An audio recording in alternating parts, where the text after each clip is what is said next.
Hey everybody, this is Kyle with the Brickto Security, and today we're going to be continuing on the Hack the Box Starting Point series with the Preignition box. Let's get started. Alright, so I already got a box up and running here. I'm going to go ahead and grab this IP, jump right into Kali. We're going to do a sudo nmap, put in our IP address -sv to give us our version numbers. I'm going to let nmap run real quick. The only thing that seems to be open is port 80, which is the HTTP service or a common web address. So if I load up Firefox right here, I'm just going to put in our IP address, press enter, and it's a welcome to NGINX page. Now it doesn't seem like there's anything really available to us on this web page. We can click on these hyperlinks and they take us to different download pages. This is an external link, but I want to stay within our IP address. So something that we can look to do is enumerate what kind of subdomains are available.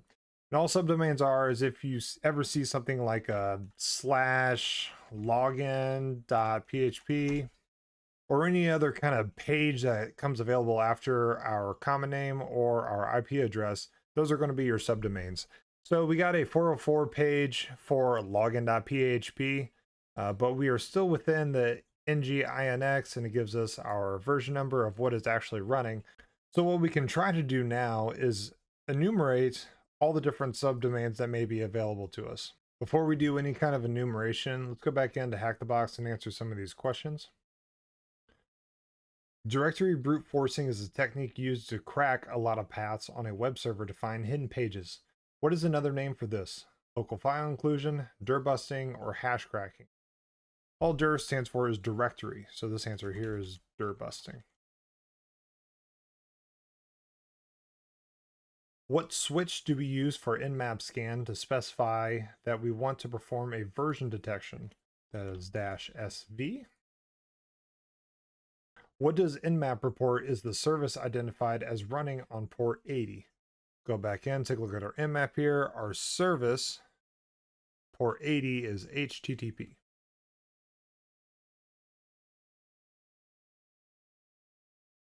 What server name and version of service is running on port 80? Go back in. It was NGINX 1.14.2. What switch do we use to specify to Gobuster we want to perform dir busting specifically? So it looks like that Hack the Box wants us to use Gobuster. So let's go back in and take a look at what Gobuster is. So if we want to go find Gobuster, we can go into the GitHub page of Gobuster.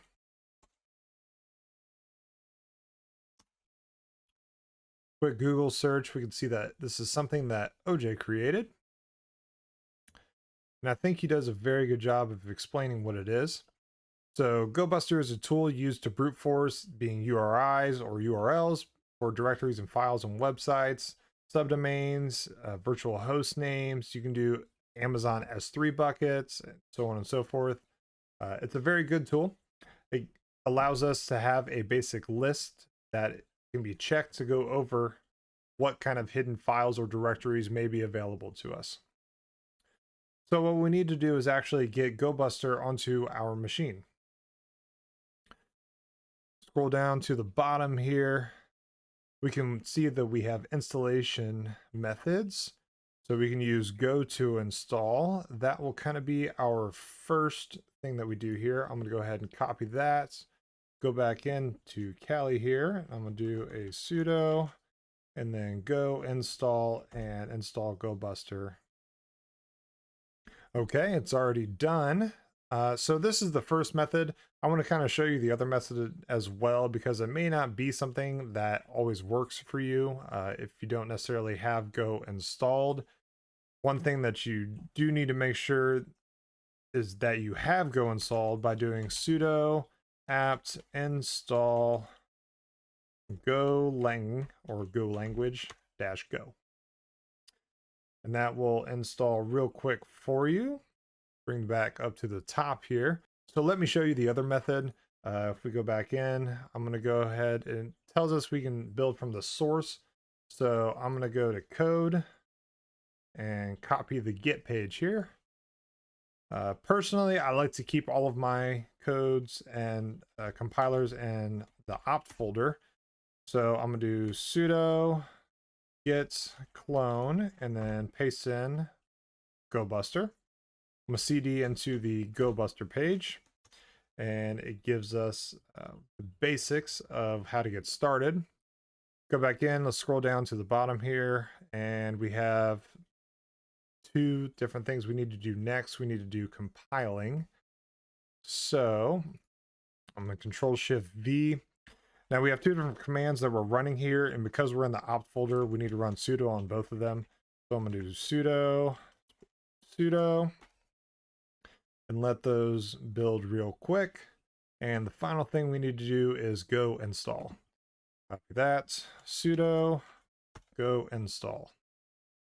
Okay, now that should be done. And if we just type Gobuster, it gives us the okay that that's available to us.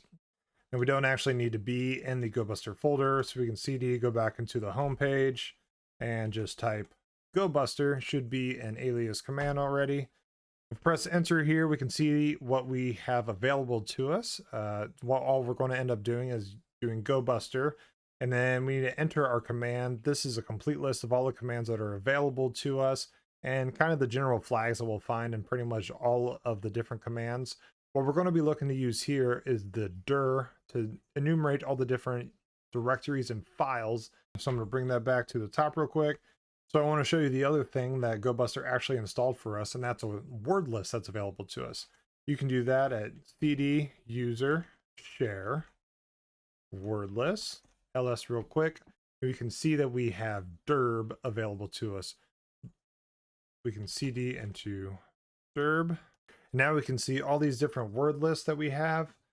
What we're going to look to use here is the common.txt. Bring that up to the top real quick again, and we're going to do Gobuster dir-w. We're already in the word list in the dir folder. You may need to actually fully specify the path, doing user share word list dirb if you're not in the folder itself. Right here, I'm just going to have the entire path set for you just so you can see it in full. And I'm going to do the common.txt. And then you're going to do -u, and I need to go ahead and grab our IP address again. So I'm going to jump into hack the box, grab our IP, put that in real quick. And we can see that Gobuster has already found the /admin.php page. I'm going to let the progress go ahead and finish real quick since there's only 4,000 some requests. It's not a very large list. And it didn't find anything else, but it did find the /admin.php. We can see that page if we go into Firefox. This is our original page that we had available. Let's do /admin.php. And now we have an admin login console. We can start enumerating different kind of logins that we may think could be available. So we can do things like administrator, wrong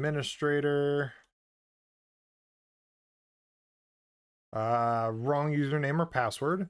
Okay, we can do something like support and password 123. Nothing again. We can do admin. And congratulations, we have our flag. Looks like the correct username and password was admin. Let's go ahead and answer these hack the box questions real quick.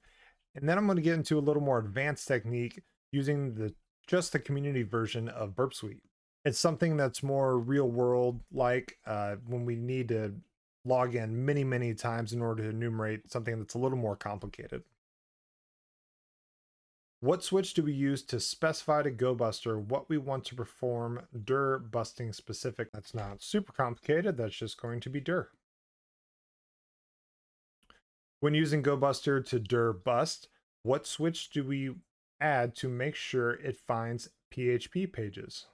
If we're going to do any kind of exclusivity of a specific page, that is a -x flag, along with what kind of exclusive page we're looking for.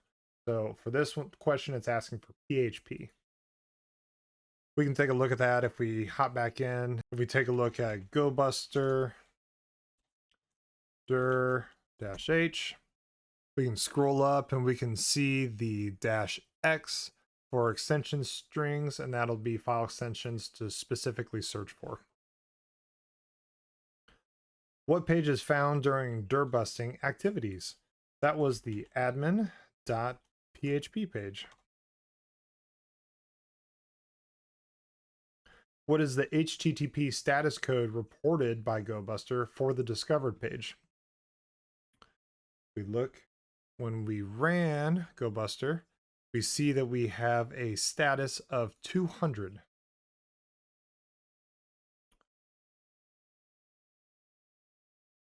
And submit our root flag. We are on our web page. Grab this flag right here. Paste it in. Congratulations on pwning the Preignition box. Let's take a look at the more advanced technique using Burpsuite. I'm going to type in Burpsuite. This is going to pull up the community edition that we have of Burpsuite. I'm just going to open up a temporary project, use burp defaults. I forgot I needed to spawn another machine since we actually completed the last one here. Give me 1 second. We have a new target machine up. I'm going to grab that IP and make sure that's still available and working. So what I'm going to do is actually open another page in Burp using our proxy here. I'm going to press open browser here, which is going to open up Chromium. And I'm going to paste that in. We still have the web page that is open. And I'm going to go to the login page at admin.php. Now we're back at our console login. So what I'm going to do here is go into our proxy. I'm going to turn on intercept. And what this is going to do is stop and have us analyze each page that is being caught in between our server and the Burp console. We're going to enter a username here. Let's say we don't know what it is. I'm just going to type, hey there. I'm going to press login. And now we see within our proxy intercept, we have a request that is coming from the origin of our hack the box. And it is going to the /admin.php. I'm going to right click this and send to intruder.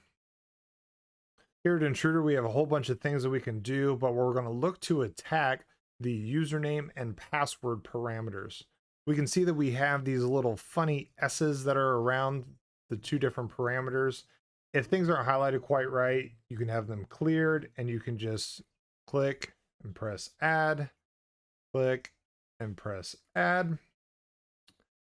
And so the attack type that we're going to do here is called cluster bomb. And this attack will use different payload sets that we're going to actually specify. And then it's going to take each one of the first parameter set and run them all against our payload set 2. So I'm going to click cluster bomb, go to payloads, and I'm going to actually create a dedicated payload list. So for this first one, we're going to do something like administrator. And I'm just going to add a couple more real quick. Okay, I created kind of a basic username list here. Administrator, support, test, user 01, capital A admin, lowercase admin. Now we're going to move on to payload set number 2. And these are going to be all the different passwords that we're going to run it against. So we can do password, capital P, password. Okay, now I have a bunch of different passwords that have all been made.